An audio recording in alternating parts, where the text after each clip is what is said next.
इस बार अगर आपने एकता दिखाई, जात पात को छोड़ के इकट्ठा रहे, तो दिल्ली में इनको कोई बचा नहीं सकता है। मैंने सारी पार्टियों के लोगों से बात की है, सब इस बात पे राजी हो गए हैं, एक उम्मीदवार के मुकाबले एक उम्मीदवार खड़ा करेंगे। अगर ऐसा हो गया तो ये दिल्ली में बचेंगे नहीं, और अगर ये बच गए तो एक बात समझ लो, फिर आप नहीं बचेंगे।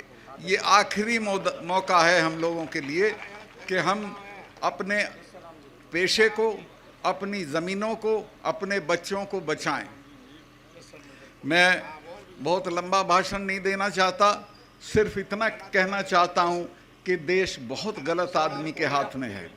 जब ये अभी मैं बोला था 4-6 दिन पहले, बड़ा शोर हो गया देश में, इन्होंने बड़ा तमाम तरह के लोग वो पालतू जो हैं वो लहका दिए मेरे ऊपर।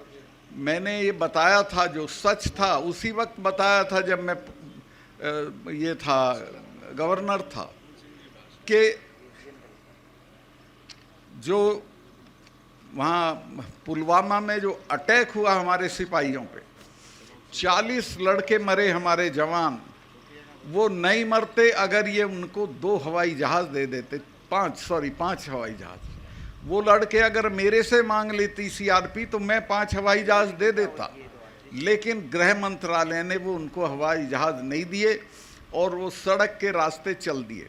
उस सड़क के रास्ते में मैं गया जिस दिन ये दुर्घटना हुई, उसके बाद उसमें 10 किलोमीटर के एरिए में करीब 10 जगह सड़क आके मिलती है। उस पे एक जिप्सी नहीं खड़ी थी किसी को रोकने के लिए, कोई भी आ सकता था। तो वो आया, भरी हुई गाड़ी थी विस्फोटक की, और एक गाड़ी में मार दी और हमारे 40 जवान शहीद हो गए। ये कहीं अपनी शूटिंग करा रहे थे उसमें नेशनल कॉर्बेट पार्क में, यूपी में है वो, तो वहाँ टेलीफोन की सुविधा नहीं होती है। तो इन्होंने बाहर आके मुझे एक ढाबे से फ़ोन किया और पूछा कि सतपाल भाई क्या हुआ। मैंने इनको बताया कि साहब ऐसे ऐसे हो गया, इतना हमारा नुकसान हो गया है और ये हमारी गलती की वजह से हुआ है। अगर हम जहाज़ दे देते तो ये हमारे बच्चे नहीं मरते। तो इन्होंने मुझे कहा कि नहीं अभी इस पे चुप रहो, इस पे अभी चुप रहो। जो नेशनल सिक्योरिटी एडवाइज़र है, जिसका नाम आपने सुना होगा, अजीत डोभाल, वो मेरा क्लास फेलो रहा, कानून की क्लास में हम साथ पढ़ते थे। उसका मुझे फ़ोन आया फ़ौरन कि प्राइम मिनिस्टर ये कह रहे हैं आप बोलें नहीं कुछ, चूँकि मैं बोल दिया था, मैं 2-3 चैनल को ये बता चुका था कि हमारी गलती से ये हुआ है, कि वो ये कह रहे हैं कि इस पे तुम चुप रहो। मैं समझ गया था कि अब इसका ये पूरा राजनीतिकरण अपने चुनाव के लिए करेंगे, जो मर गए वो भाड़ में जाए, इनको कोई मतलब नहीं है। और आज तक उस पूरे मामले की कोई जांच नहीं हुई है, कोई उसका नतीजा नहीं आया है। अब आप अंदाज़ा लगा सकते हो कि कितने ख़तरनाक लोग देश चला रहे हैं, जिनको अपने सिपाहियों की जान से हमदर्दी नहीं है, जिनको अपने देश से हमदर्दी नहीं है, और बात लंबी चौड़ी करते हैं, मन की बात करते हैं, कभी तन की बात करते हैं। तो मैं आपसे ये कहना चाहता हूँ कि बहुत हो गया, अब संभल जाओ, और अब नहीं संभलोगे तो हमारी तो अब उम्र लंबी हो गई, चले जाएंगे, लेकिन आपकी पीढ़ियां याद करेंगी कि कभी आपने गलती की थी और एक ऐसी सरकार को बने रहने दिया था जिसने आपका सब बर्बाद कर दिया, खेती भी, फौज भी, नौकरियां भी। तो मैं आपसे, और मैं आऊँगा, इलेक्शन में भी आऊँगा, जो भी आपका आदमी लड़ेगा उसके लिए।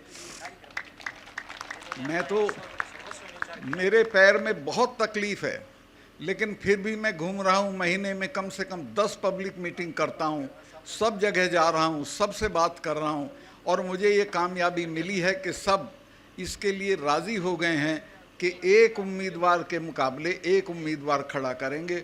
और अगर ये हो गया तो मैं आपको आश्वस्त कर दूं कि ये बचेंगे नहीं, इनकी शक्ल नहीं पहचानी जाएगी। ये जो आज इनका घमंड है, ये सारा चूर चूर हो जाएगा। सब सहमत हो गए हैं, सारी पार्टियां सहमत हो गई। मैं बहुत लंबा भाषण कर दिया, भाई इतना ही कहना चाहता हूं कि ये मौके रोज़ नहीं मिलते हैं। ये मौका भी फिर तो 5 साल को बाद जाएगी, और 5 साल में तो ये इतनी बर्बादी कर देगा कि आप अंदाज भी नहीं कर सकते। 5 साल में तो पता नहीं क्या क्या हो जाएगा। तो मैं काफ़ी आपका समय लिया, अभी मैं इतना ही हाँ हाँ हाँ हाँ हाँ, असली चीज़ तो मैं बोल ही नहीं रहा था, वो थी यहाँ के शहीदों की कुर्बानी। आपके जो 5 लोग शहीद हुए थे वो अंग्रेज़ों की बंदूकों के सामने खड़े हो गए थे। जब उनकी औलाद हो तो इससे क्या डरने की ज़रूरत है, ये तो कोई चीज़